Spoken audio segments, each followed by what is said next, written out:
वक्फ संशोधन बिल लोकसभा के बाद राज्यसभा में पेश किया गया है। बहस चल रही है लेकिन हंगामा भी बरपा है। इस वक्फ संशोधन बिल को लेकर बात कर लेते हैं हम बीजेपी के नेता राज्य मंत्री डॉक्टर सोमेंद्र तोमर जी से। सोमेंद्र जी, आपसे जानना चाहूँगा कि जिस तरीके से आप देख रहे हैं कि वक्फ संशोधन बिल पर बहस भी चल रही है, हंगामा भी बरपा है। देखिए, बड़ा ऐतिहासिक क्षण है और ये देश की जीत है। जिस तरह से वक्फ के नाम पर अब जिस तरह का माहौल बनाया गया था, भारतीय जनता पार्टी हमारी एनडीए की सरकार ने इस वक्फ बोर्ड पर नया कानून लाकर एक बड़ा ऐतिहासिक काम किया है। और वास्तव में जिस तरह से लोग एक सिंडिकेट बनाकर जो संपत्तियों को औने पौने दामों पर जिस तरह से इधर उधर करते थे, मुझे लगता है ये बिल किसी के खिलाफ नहीं है। देखिए, लोगों को आदत पड़ गई है। ये विपक्षी दल के जो लोग हैं, आपने पहले देखा होगा जब नागरिकता संशोधन बिल आया उस समय भी इन लोगों ने विरोध किया। लेकिन मैं कह सकता हूँ, ना तो वो बिल किसी के खिलाफ था, ना ये बिल किसी के खिलाफ है। ये व्यवस्थित करने के लिए उसी दिशा में आगे बढ़े हम लोग। अखिलेश यादव कह रहे हैं कि बीजेपी अपनी नाकामी छिपा रही है। देखिए, अखिलेश जी, मुझे लगता है पूरी तरह से नेगेटिव एनर्जी उनके अंदर है और वो हर चीज़ में उन्हें नकारात्मकता दिखती है।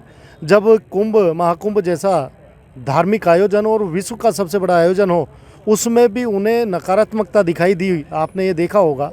तो मैं कह सकता हूँ कि पूरी तरह से नकारात्मकता की आत्मा उनके अंदर प्रवेश कर गई है। ओवैसी ये कह रहे हैं, वो बिल की कॉपी फाड़ दी और कह रहे हैं कि भाई कहीं ना कहीं मुसलमानों के साथ जिस तरीके से कहा जा रहा है। देखिए, कुछ लोगों का काम है राष्ट्र के विरोध में काम करना, लेकिन हम लोग राष्ट्रवादी और हमारे लिए देश प्रथम है।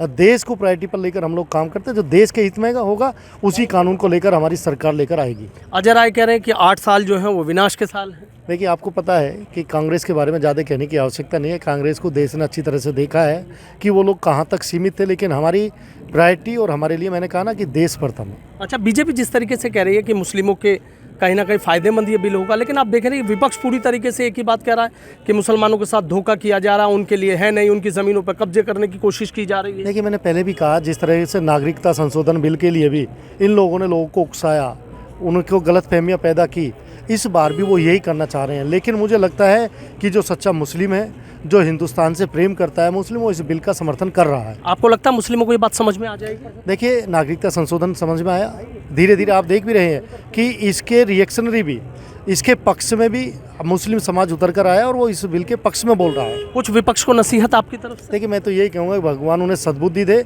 और राष्ट्र के लिए काम करने की उन्हें प्रेरणा दे। ठीक है, बहुत बहुत शुक्रिया। तो देखिए, ऊर्जा राज्य मंत्री है डॉक्टर सोमेंद्र तोमर किस तरीके से कह रहे हैं कि भगवान विपक्ष को सद्बुद्धि दे, और कह रहे हैं कि जो ये वक्फ संशोधन बिल लाया जा रहा है ये पूरी तरीके से मुस्लिमों के हक में है। वीडियो जर्नलिस्ट समीर राणा के साथ सनुज शर्मा, एबीपी न्यूज़, मेरठ।